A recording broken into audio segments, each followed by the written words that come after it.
I'm Patty Grasher, and today we're joined by Caren Hahn, whose numerous books include high stakes, twisty plots, and closed door romances. And I have to say that she's one of my new favorite authors. I just finished her one book, and it's like, as soon as I closed it, I open it up. I'm going to read it again because this is just too much fun. It really is true. So Thank welcome, you. welcome, Caren, to the program. Thank you so much. That just thrills me that you enjoyed it. I do. Yeah, I really do. So let's get started though with your whole writing journey because I know you're a mother of six. That's kind of exciting, I think. Yes. And then you've got how many books do you have out now? I have 11 out in two genres. I write in both suspense and fantasy. So I've got contemporary suspense thrillers and then more medieval style fantasy. Really fun. Yeah, I've only read the one genre, so I've got a lot more to explore. So that's cool. So let's get started with how did you get started writing? Sure. Yeah. Well, I think many writers say it started when they were young and they were readers. I was definitely a bookworm as a child, and it doesn't take very long before your head is so full of stories that you start wanting to write your own. But this was in the days of writing it out longhand.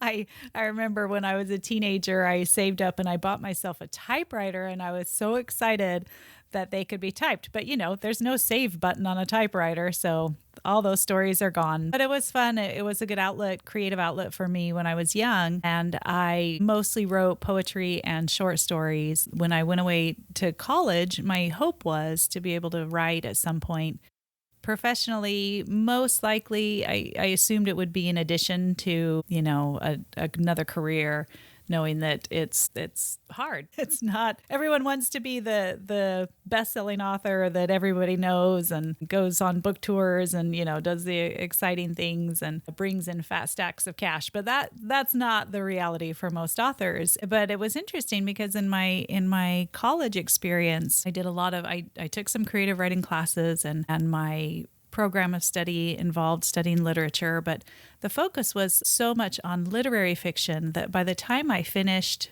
my degree, which I loved and I loved the program, but I had a hard time justifying reading commercial fiction, just fun genre fiction. It seemed like it needed to be more cerebral or artistic, and it wasn't until I started having children that I kind of rekindled my love just of reading and the writing too. I had set aside, and I read voraciously during those years of raising kids because that was such an important form of self-care for me.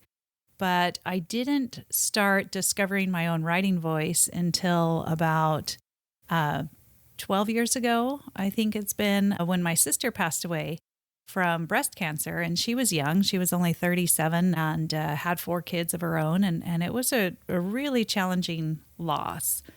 And at the time, I didn't make the connection, but now I can look back and see that that something shifted in me. My understanding that first of all, I had some things that I needed to work out, thoughts and experiences that creative process was helpful in working out. And I also had more things to say. And so I began with a short story. And when I finished it, I had never written a full novel. I'd always wanted to. And I thought, well, this is just an exercise. I'm going to see if I can turn this short story into a full novel. And I had no ideas of publishing. I was not even thinking about that. It just was the practice of writing again and being creative again and embracing the love for fun stories to tell and embracing that genre fiction and that commercial fiction, and that it's okay to just enjoy it. And it took about 3 years before I finished the story I was trying to tell. And then I looked at it and realized it's a 350,000 word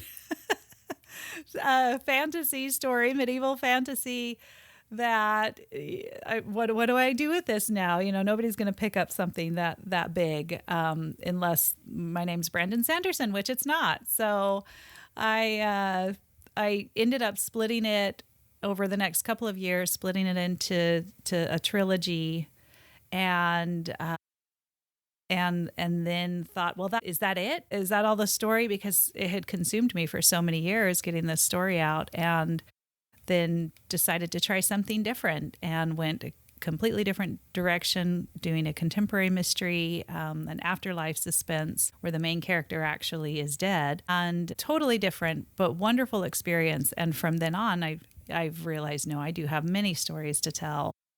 And I'm always excited. The next project, I'm always trying something a little different, doing something I haven't done before, though I do stay within those two genres. It's needs to be fun for me as well so that it can stay fun for the reader. So, one of the things I noticed in looking on Amazon for your books is that you do trilogies. So why don't you are you going to expand beyond the trilogies, or is that kind of your sweet spot? It is definitely my sweet spot. I find that it's about the right length for me to be able to do a really satisfying arc. I don't write the series I write, you can have some that are more episodic where each book stands alone and you can read them out of order and it doesn't really matter. That's not what I write. When I write a series, it is a full story where the growth of the characters and even the plot and the development of the layered things going on within the plot, it takes that 3 books really to tell. So I find that that's about the sweet spot because every book escalates. There's more intensity, there's more action. If there's a romantic subplot, there's more romance. Everything gets more intense. And by the time I get to book 3, it's like, I don't know. I'm just about wrung dry. Raising the stakes so much. And what I've done to these characters, I feel like I need to give them a break. I have considered, potentially if that is something that I could extend beyond, but I have found that I feel really confident and that 3 books is a good strength for me.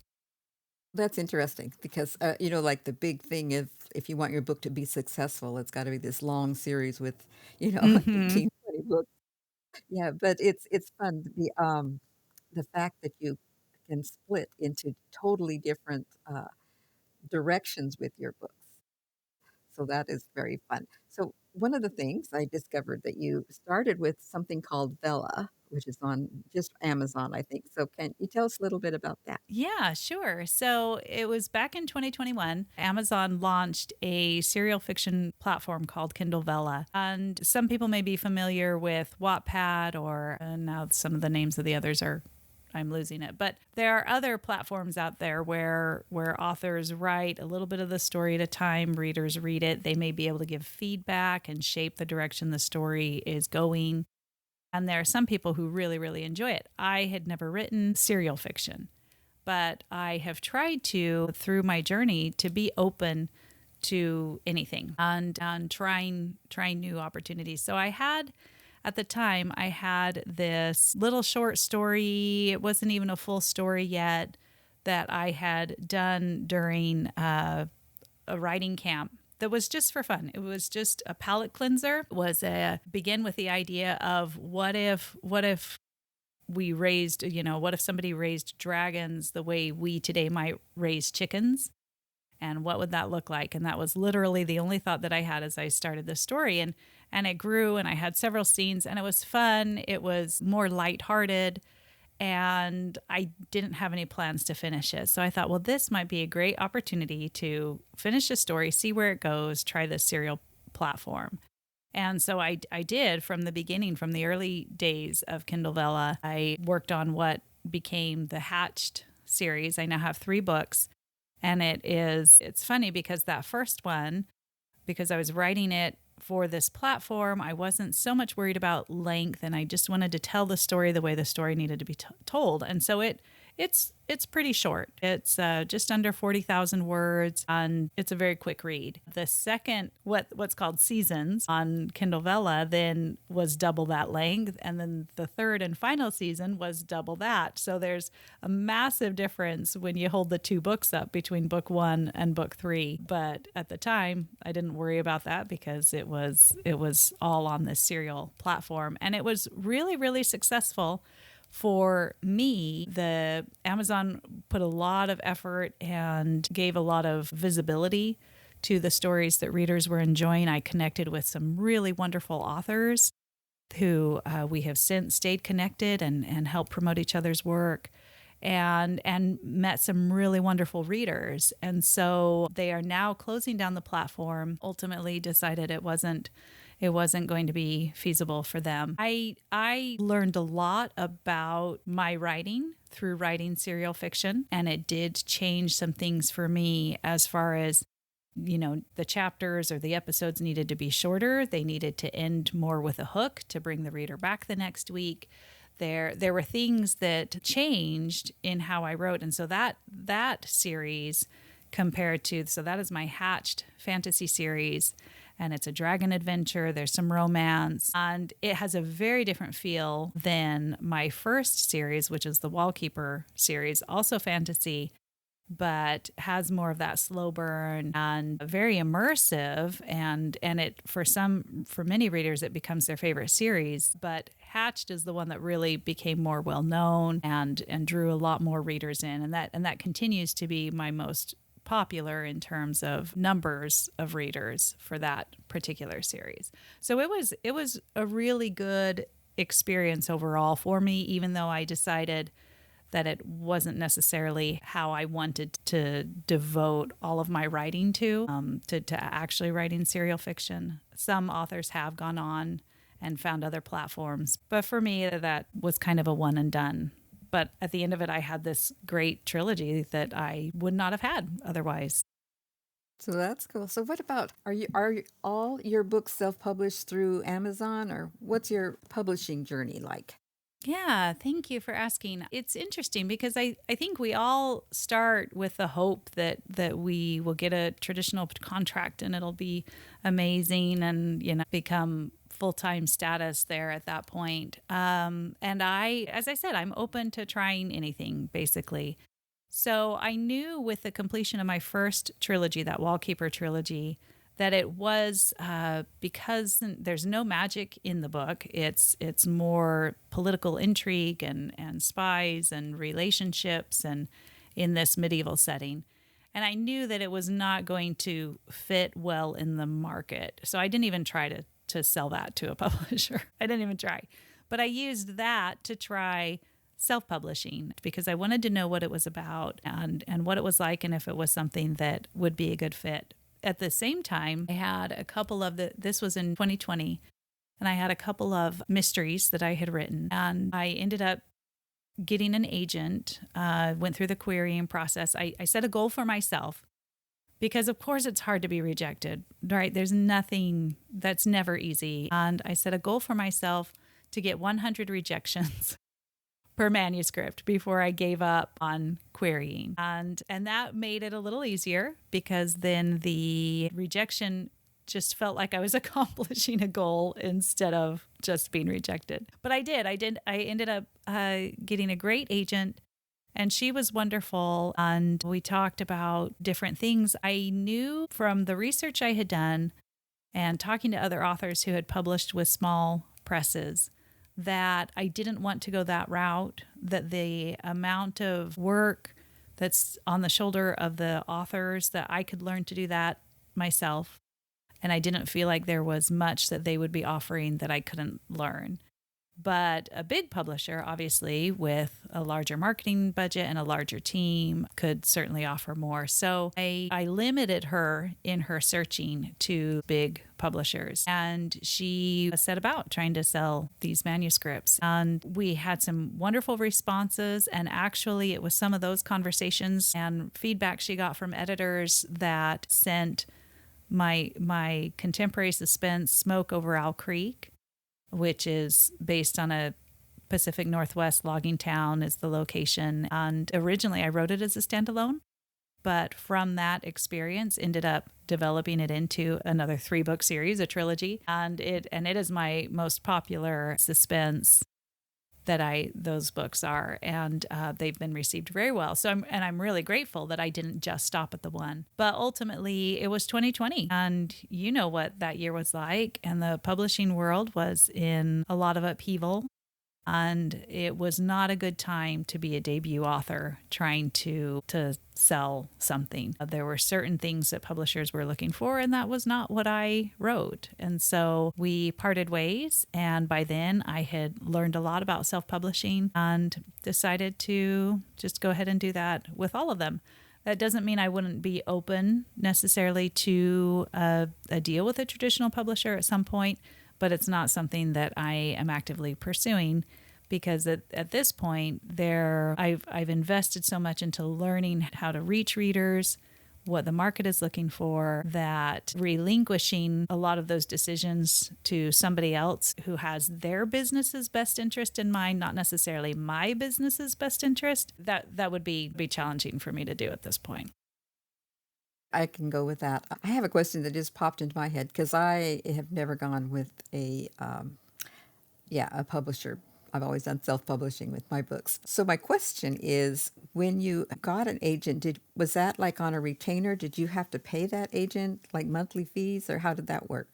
I didn't. No, she only would secure royalties if we sold to a publisher. And so that was all on that ultimately would be my decision as well, to take a contract, an offered contract. And so no, it gave me great appreciation for her. Similar to say a real estate agent, if they're not going to get anything until they close the deal. And so they put a lot of time into it and they may not ever see a cent. Yeah, that's kind of sad, isn't it? I think I'd feel a little guilt there, but you can't. You have to do what you have to do, and like you said, the times were that it just wasn't open for a new Yeah. publisher. So one of the things that I personally like about your books is that they're all clean books. The romance is nice, but we don't go into explicit stuff. So what is your thought on that, on keeping that genre going that way? Yeah, I'm glad that resonates with you. I definitely have some readers. I try to include that in my messaging when I'm at events. And I have some readers who will see across the room and they will come to me. They're like, "Oh, you don't have graphic content. Let me see what you have to offer." And then there are some, I've had readers who say, "No, I only read smut." And they walk on past. And I'm like, "That's perfect," because that means these books aren't right for you. And I am just as interested in making sure I don't attract the wrong reader as I am in attracting the right reader. It just for me personally, and there are a lot of readers or a lot of reasons rather that authors may choose not to include explicit content. And my books don't have explicit language, gore, or as you said, the intimate scenes on the page. It is more comfortable for me as a writer, and knowing as I was a young reader reading way above my age level and reading adult fiction, and I learned really quickly how to skim, how to self-edit as I was reading, and so I'm very mindful of the fact that even though I write for adults, there may be younger readers picking it up, or just any adult readers who don't want to experience things at that level. So while my plots are still intense and they're high stakes and there's still a lot going on in them, I try and keep that content just more accessible to a wider audience. And the neat thing that I found, because romance has Amazon has a category for clean and wholesome romance, just your typical contemporary romance books, but there's nothing like that for other genres. And within the romance community, there are other code words, and some of that is creeping into fantasy as well, particularly with the rise of romantasy, so that you can find the romantasy that's not, that's no spice or closed door or whatever those terms might be. But that doesn't exist in mystery, thriller, suspense. And I actually just recently, for a couple of years, I was waiting for somebody to start building a community for clean mystery, thriller, and suspense, and finally realized, okay, I guess I better do it instead of waiting for somebody else to. So in October, I launched the Clean Chills Facebook group. The title of it is Clean Chills and Thrills, Suspense Without Spice. And we're still small and growing, but it's been really fantastic so far. It's a great community.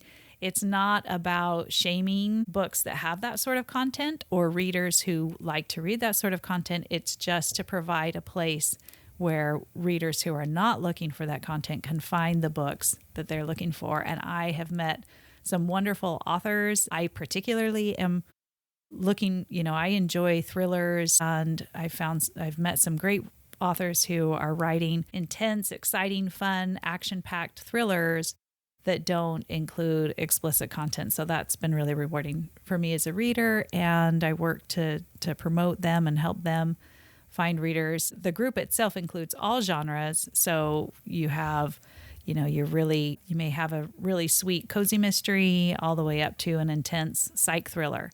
But they don't have the sex or the gore or F-bombs, the explicit language. And so that's been really fun and exciting, and I'm really excited to see where it goes. So what do you think is the demand for clean fiction that your personal thoughts or experiences with? There is demand there, and the market hasn't recognized it to the point where, we don't have publishers who are looking for it. We don't have, Amazon hasn't created a subcategory in their categorization, but readers are definitely there. And it's so gratifying to find people who said, well, I only read Christian or inspirational, which we have authors and readers in that group as well. But, saying I've only read that because that's the only stuff I knew wouldn't have this sort of content. I didn't know that there were so many other authors out there writing secular fiction that didn't include that sort of content, and being very excited, because as authors, we don't tend to talk about that in our messaging. And it makes me sad in some of these larger reader groups when I see a reader say, do you have recommendations for books that don't have sex or books that don't have, and some people come forward with a lot of supportive recommendations, and others come forward with, why are you reading this genre then? And it's like, but this is because they love thrillers and suspense and psych thrillers, and this doesn't have to be part of that genre. And so there are definitely readers out there, but the challenge is trying to find a place where they can all come together and share recommendations with each other so that they can find more authors like that. So we're getting close to the wind up, but what's your next vision for writing? So you've finished this last trilogy, I think. Yeah. Are you right in the middle of another one, or where are we at with that? Yeah. Well, I have one that I'm working on, a book that I'm working on, a standalone. I'm not going to say too much about it, but I'm excited because this will be the first one that I do that takes place in Washington State, and will feature a setting that people here are familiar with. Yeah, so I'm excited about that. It has been a challenge because over the past year or so, I've really been focused on trying to grow the business as a business. And of course, any time that I spend learning advertising or anything like that takes away from the writing time. And as you mentioned, I have 6 kids. 3 of them now are adults, but I just had 2 who had moved back in. And so we're still very busy in the family life here at home. And so finding that time, it's taking a little longer than I would have liked. But I also have plans. I like to go back and forth between the suspense and the fantasy, because each one serves as a palate cleanser for me and really helps keep things fresh. So I have lots of ideas and plans, and I'm hoping, but at the same time, also working to grow some of these reader communities and help other authors and readers find each other. And so I definitely still writing, and hope to have word on this next one later this year. So my final question is going to be, I love how you started writing from, I don't care if I'm not even interested in being published. I just want to see if I can do this and enjoy it. And it's a great thing. But it's turned out that was kind of the freedom to write really what you wanted and come out really well. But has writing been financially successful for you, or is it something that's just more of something you just have to do from your heart?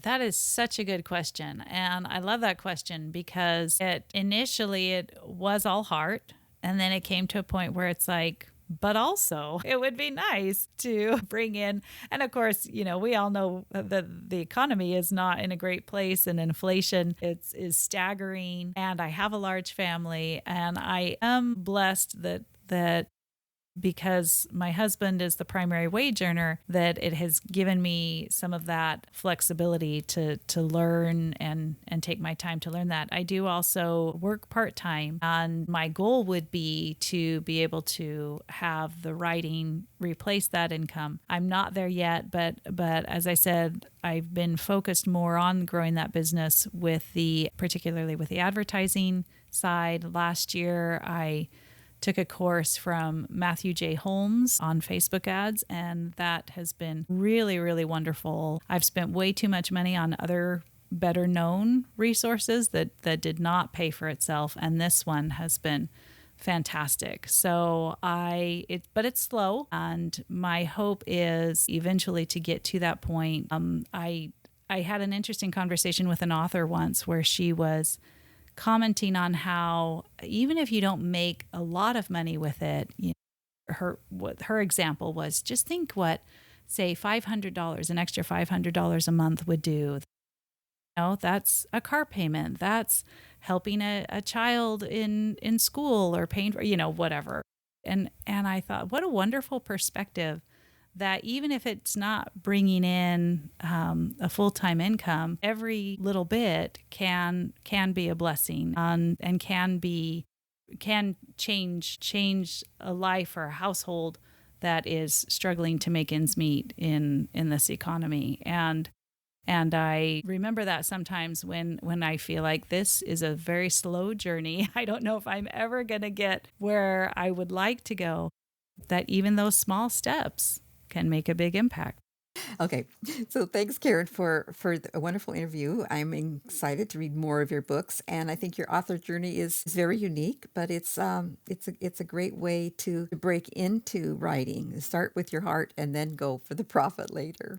Exactly. Well, thank you so much, Patty. I appreciate what you're doing to connect and promote and build our local community of authors. I think it's just wonderful, and I wish you all the success. Thank you so much. You've been listening to Northwest Book Talk with Patty Grasher. To learn more about today's guest, Caren Hahn, and discover more author interviews, visit northwestbooktalk.com. Thanks for tuning in, and join us next time for another Northwest author interview.